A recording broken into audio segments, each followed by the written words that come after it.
This week on Jerusalem Dateline, remembering the Holocaust, the nation of Israel stops to honor the 6 million Jews murdered by the Nazis. I came in 1945 as a survivor of the Holocaust. Yes, sir. What about your parents? Only my mother survived. Today, anti-Semitism is on the rise and Israel is increasingly isolated by the world community. But a new ally is emerging. Christians are standing with the Jewish people to declare that the Holocaust will never happen again. God's word is so clear that He is Israel's future and He is our future.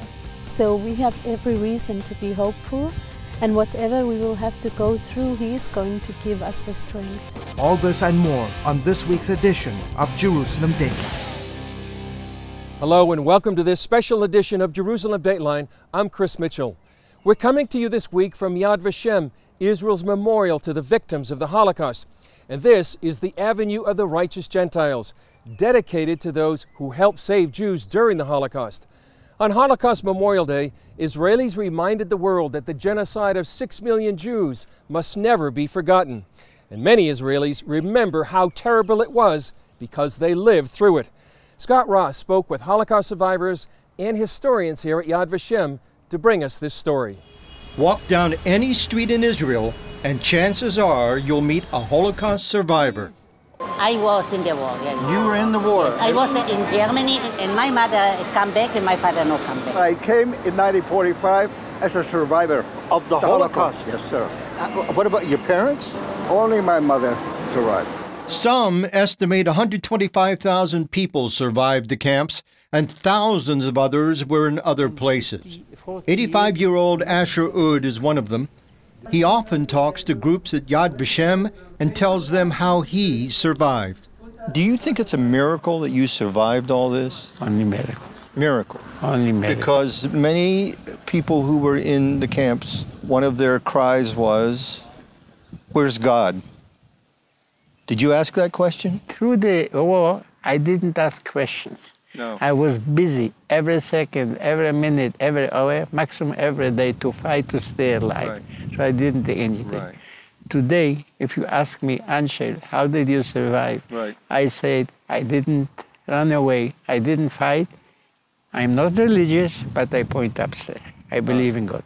It's important to commemorate the past and also to educate this generation to prevent a similar tragedy in the future.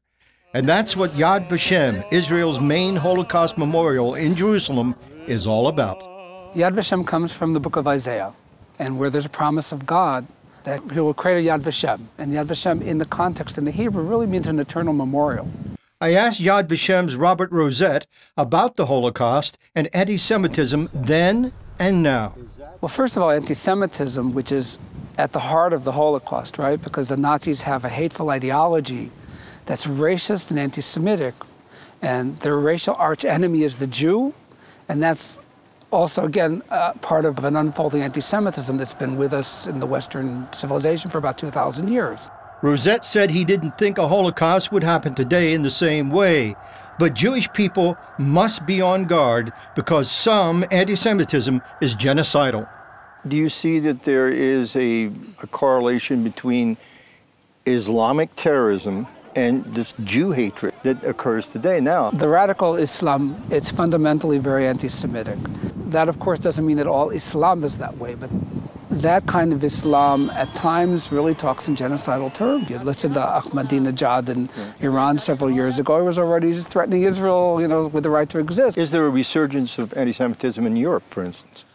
Well, anti-Semitism really never went away after the Holocaust. Nowadays, Rosette sees an improvement in Jewish-Christian relations. And even during the Holocaust, some Christians and others, like Oskar Schindler and Corrie ten Boom, risked their lives to save the Jewish people. This area we're walking, Avenue of the Righteous, why do they call it that? Well, the righteous Gentiles, the righteous among the nations, they were people who were non-Jews, and they were willing to risk their lives to help a Jewish person by hiding them or by giving them food or different things. And we have trees planted for these people. So here, for example, we have the tree of the ten Boom family from Holland. Corrie ten Boom and Father Casper and Sister Elizabeth. But Corrie ten Boom's tree actually died when Corrie died, and they had to plant a new tree. The tree died when she died? That's right. And this is going to be a big tree one day, but it's for the next generation. And so were the good deeds of these people. They may have saved one person, but that person went on to have a family. And it means that they saved the next generation. Up to 1 million people visit Yad Vashem each year. Susanna Kokkonen says many of those visitors are Christians. Yad Vashem in 2006 decided to establish the Christian Friends of Yad Vashem, an outreach program by Yad Vashem towards the Christian world. Is the Christian church aware of the degree of the atrocities that occurred in the Holocaust? I feel that on one hand there are some Christians and some Christian leaders who have really studied that period, and they really want to know what happened, why the Christian world was unable to see the Jews as their neighbors. Where was the Christian church in 1933? I think if we look at Christian leaders, we see that they were unable to recognize evil. And I think it was that spiritual blindness that made them unable to stand. You could say that there were two religions in Germany at the time, Nazism and Christianity. What gives you a love for Jews? I love the Bible. But I also feel that when you look at Israel here in the sea of hostile countries, you can clearly see what light it presents, what Israel brings to the world, and how God miraculously brought this nation back to their ancient homeland. Mm-hmm. And I think that we as Christians, we don't have a choice. The Bible is very clear. Part of Kokkonen's work is a Christian leadership seminar to educate leaders from around the world. Are you hopeful for the future for Israel and the Christian church? God's word is so clear that He is Israel's future and He is our future. So we have every reason to be hopeful, and whatever we will have to go through, He is going to give us the strength. Christian Friends of Yad Vashem founded its program to educate Christian leaders about the Holocaust and inspire them to speak out for Israel. CBN News was on hand to capture the inaugural event. 23 Christian leaders from 8 countries gathered at the International School for Holocaust Studies in Jerusalem for the first ever Christian Leadership Seminar. Many of the participants say it's been a life-changing experience. Incredible beyond words. It's been heart-wrenching on one side of it, but then very thought-provoking, and I would say deep, wide, and rich. My heart has been so moved since I came here, and I believe it's an experience that will be eternally in my heart. The week-long seminar addresses a number of issues related to the Holocaust. What steps were taken before we actually come to the stage of the concentration camps and murder, and how these processes happen so that we can identify them today. But nearly 7 decades after the Holocaust, we now live in a day when anti-Semitism is on the rise, and some are concerned an enemy country like Iran could kill hundreds of thousands, maybe millions of Jews in the flash of a single nuclear strike. The most dangerous thing is what could happen again. And I don't see it very fast, very far, or impossible. This isn't going to be a time for cowardliness, and it's not going to be a time to be ill-informed or apathetic. People will be held accountable. I really believe that. We will not be able to just sit back idly and be a bystander. They say they now feel compelled to spread the message to other Christians and those in their spheres of influence. Now is the time to act. Now is not the time to be silent. These things that are happening in the world today, the headlines speak for themselves. It is time to act. You can learn more about Yad Vashem and Christian Friends of Yad Vashem by visiting our Jerusalem Dateline page. You can find the link at cbnnews.com. Up next, meet the man who ignited the cultural life of Israel and saved Jews from suffering and death in the process. Millions of Americans with an ostomy live their lives to the fullest every day. And over the last 10 years, thousands have chosen Liberator Medical as their caring and reliable resource for ostomy supplies. Liberator Medical is a nationally accredited Medicare, Medicaid, and insurance provider, so we can handle all your Medicare, Medicaid, and insurance paperwork and billing.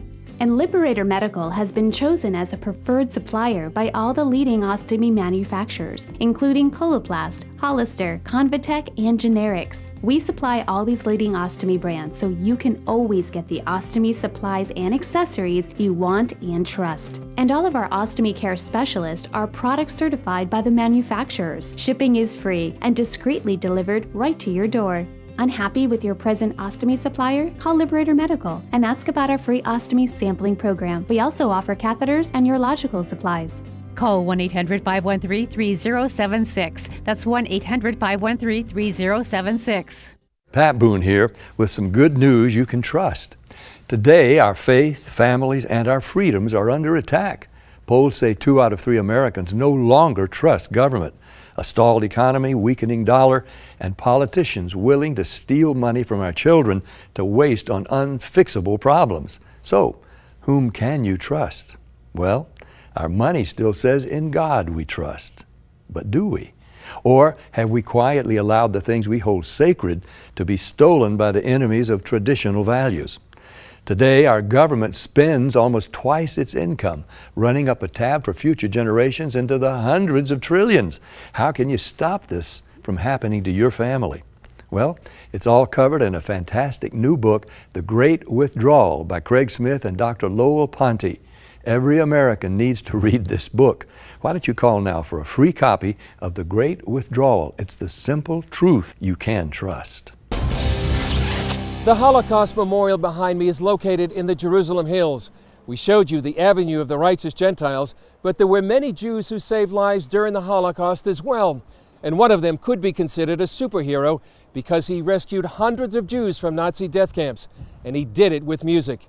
Gary Lane has this look at a new documentary about this amazing man's life. The Academy Award-winning movie Schindler's List introduced the world to Oskar Schindler and his work rescuing Jews from Nazi death camps. It's Hebrew from the Talmud. It says, whoever saves one life saves the world entire. But who was Bronislaw Huberman? He was the Schindler of the music world. Schindler saved 1,000 people. Huberman saved 1,000 people, and no one knows him. Academy Award-nominated director Josh Aronson tells Huberman's story in the documentary Orchestra of Exiles. He was a hero. He was a heroic character. He was a great violinist. He was a great artist, and he was a great man. A Jewish child prodigy from Poland, Huberman began playing the violin at age 8. He performed throughout Europe and fell in love with the audiences in Palestine. The film is about a man who starts the cultural life of Israel by founding the Palestine Symphony. And it's about the difficulty and the obstacles, tremendous obstacles, that were in the way of Huberman in doing this.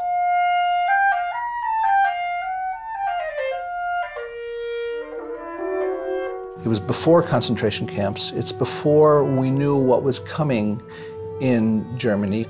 He talked to people about how dangerous it was going to get. And it was eerie that he had this sense. And because of that, that sort of inner conviction that it was very dangerous for Jews in Germany and that Jews had to get out. By the end of 1935, every Jew in the Berlin Philharmonic Orchestra had left the orchestra. Most had been fired. Eventually, the Nazis invited only so-called special Jews to perform. Huberman refused. From the moment that Hitler came in, Huberman said he would never play in Germany again until every musician who'd been fired from the Berlin Philharmonic was back in their seats, and from the Frankfurt symphonies and so on and so forth. And he said he wouldn't go otherwise. Eventually, Huberman decided to form the Palestine Orchestra, a symphony of exiled Jews that would perform music at the very highest levels. He wanted to show the world that the Nazis and their anti-Semitic beliefs could be opposed with the only weapon many Jews possessed: music. Huberman spent 2 years traveling throughout Europe, auditioning the best musicians. Most were Jews exiled from Central European orchestras. Musicians like highly regarded soloist David Grunschlag. Huberman helped Grunschlag and his family move to Palestine. Luckily for my family, nobody had to go through the ordeals of concentration camps thanks to Huberman, because by getting my father out in 1936 to Palestine, not only saved his life, but also his sister's. One sister was 20 years old, the other was only 16. That's us, that's Tony and Rosie. a few years apart. As Hitler's power and influence grew, the Grundschlag girls knew they had to get out. After several embassies rejected their visa requests, they sent a letter to Huberman, who was housed at a Budapest hotel. And so Tony wrote him, "Dear Maestro, you are our last hope. Please help us." Huberman agreed to help. 6 weeks later, the two women received student visas and were on their way to Palestine. He made it all happen, yes.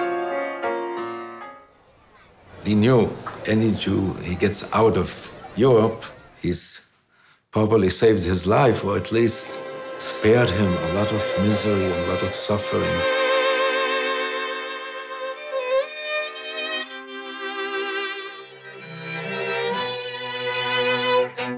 And in the process, Huberman brought music and culture to the desert.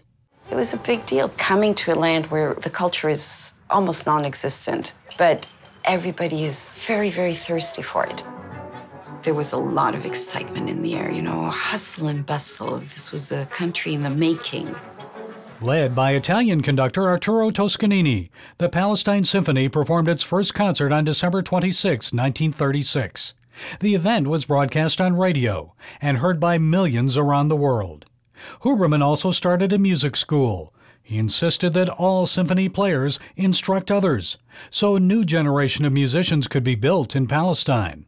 When Israel became a state in 1948, the Palestine Symphony was renamed the Israel Philharmonic Orchestra. Huberman died in 1947.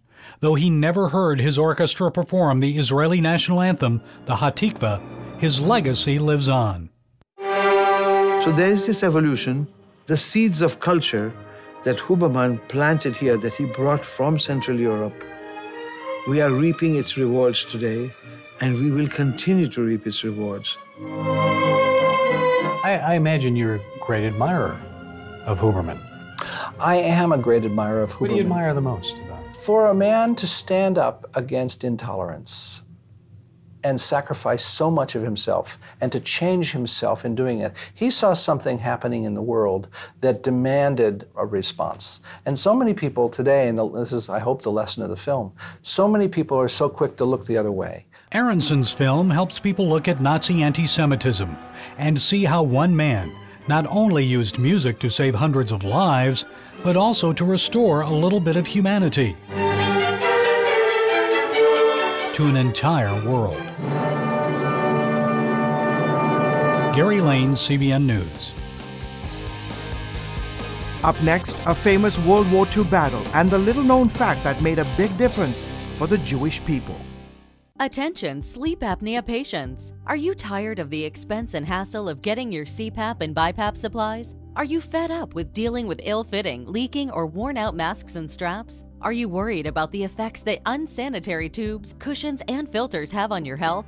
If you said yes to any of these questions, Allied Medical Supply Network has the solution to your problems. You could qualify to have your supplies regularly delivered right to your door at little or no cost to you. That's right, no more inconvenience, no worn-out masks and straps, no more unsanitary equipment, just restful sleep.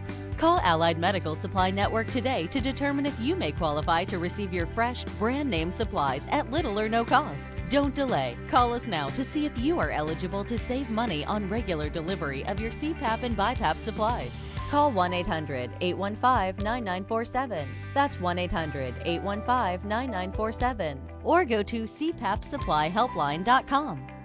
Announcing an important breakthrough in healthcare that can benefit everyone. If you or anyone you love needs affordable health insurance, regardless of a pre-existing medical condition, call Quick Insurance 123 today and get the immediate relief you deserve. Quick Insurance 123 was created to provide affordable health insurance to all uninsured Americans, with or without pre-existing conditions. This is not a discount card. This is a real insurance program that lets you choose from many affordable health plans, with access to doctors, hospitals, emergency services, and more. So call the number on your screen now and get the health coverage you need, just for calling. As a special bonus, we'll send you a free prescription savings card that could save you up to 85% on your prescriptions. That's right, you could save up to 85% on your prescriptions just for calling. Call Quick Insurance 123 to find out how you can get affordable health insurance and receive your free prescription savings card just for calling. Don't wait. Getting a free quote is as easy as 1, 2, 3. Call today.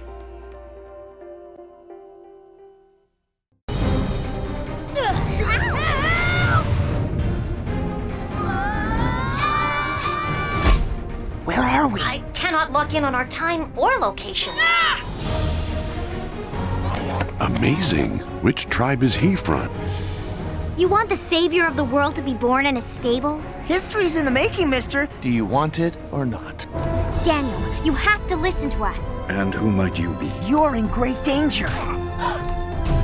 Master! Master! We are about to drown! Why are you fearful?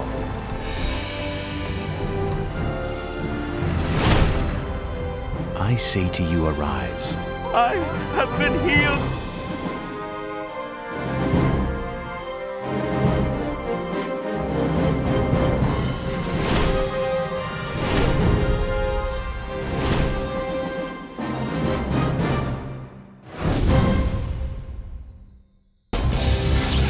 Welcome back to Jerusalem Dateline. A famous World War II battle that turned the tide for the Allies also helped save Jews in the Middle East. This little-known historical fact is revealed in a 2013 book, and the author says it's a milestone in Jewish-Christian relations. John Wagi reports. Egypt, 1942, the Battle of El Alamein. British General Bernard Montgomery's Allied forces stopped the Nazi advance in Egypt and North Africa. While that's the headline in history, Kelvin Crombie's book, El Alamein, Halting a Possible Holocaust in the Middle East, tells how God used that battle to save Jewish people. Soldiers from Australia, New Zealand, South Africa, India, and Britain halted the combined army coming from Germany and Italy. But really it's a story of a much bigger dimension than just a military conflict. Waiting behind the German troops was a specialized murder squad used by the SS. One of the groups, the Einsatzkommando Egypt, was sent to North Africa to go in behind the German forces and to begin to annihilate, to kill, to murder Jewish people who lived in Egypt and Palestine. At the same time, certain Arab leaders, such as Haj Amin al-Husseini, the Mufti of Jerusalem, also wanted to get rid of the Jewish people. It was fulfilling Hitler's desire, which was to destroy all the Jewish people, and at the same time it would also fulfill the desires of Haj Amin and other Arab nationalists, which was to destroy the Jewish national home in the land of Israel. The victory at El Alamein prevented that desire, and the Jewish leadership there recognized the significance. They just knew deep down what awaited them as Jewish people in Palestine of the time if the German-led army won. They showed their deep appreciation with a special gift to Montgomery.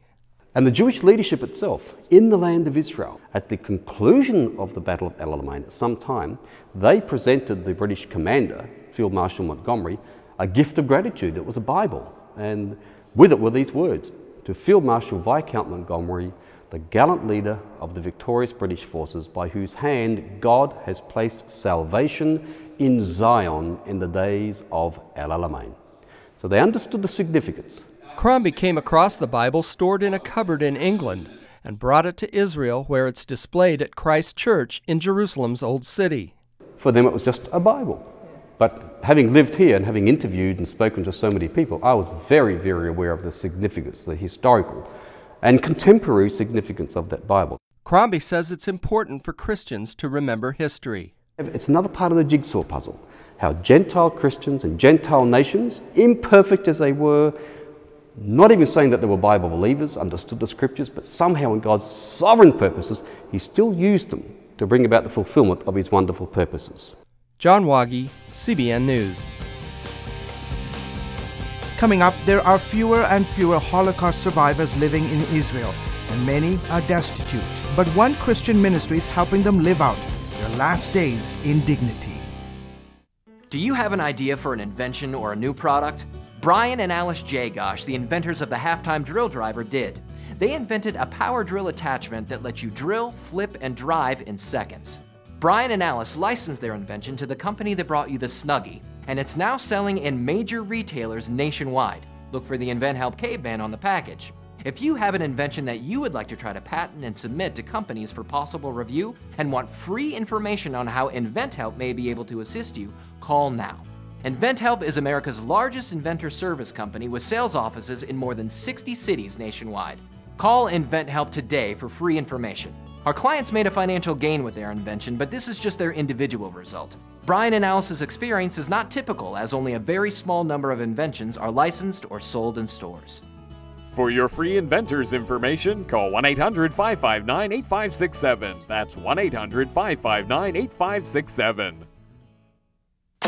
If you had a choice between going bald and a full head of hair, which would you choose? Advances in medical science have resulted in the world's first and only permanent solution to hair loss. Yes!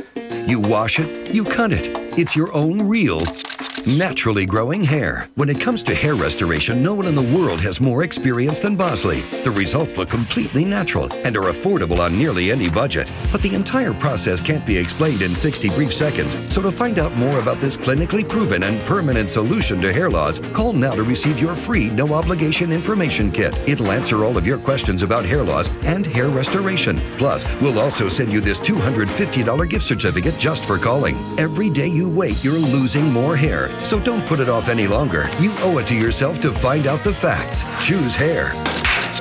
Choose Bosley.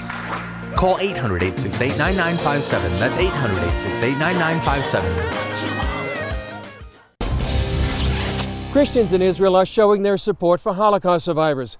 More than 250,000 survivors of the Holocaust now live in Israel, about half of them below the poverty line. So Operation Blessing Israel is helping them with basic things like food and medicine. In 1941, Frida Frankel was sent to live in Pechora, one of the most brutal Nazi death camps in Russia. As many as 200 Jews were executed there every day. The Germans would pick 10 men, count 9, and then shoot the 10th. No one believes that I survived there. Frida did survive, but the conditions in the camp left her with lifelong health problems. I returned from the concentration camp with chronic pleurisy in both lungs. I also have a terrible allergy that gives me a constant cough. Like many other survivors, Frida was over 60 years old when she fled the Soviet Union and moved to Israel. Now at 85, she can barely pay her bills. I'm not working now, and I receive only a small pension. I can't afford the special food I need because of my allergy. When Operation Blessing learned about Frida's situation, we offered to help. Now every month she can buy the kind of food she needs, and we pay the bill. Recently, Frida's refrigerator broke down, and she had no money for repairs. Once again, Operation Blessing was there to help. We repaired her refrigerator, and we also check on her to make sure it's full. Thanks to Operation Blessing, I have now returned to life. In the past, my children would open my empty refrigerator and they would get worried about me. Now, when they ask me, "How are you?" I tell them, "Everything is okay."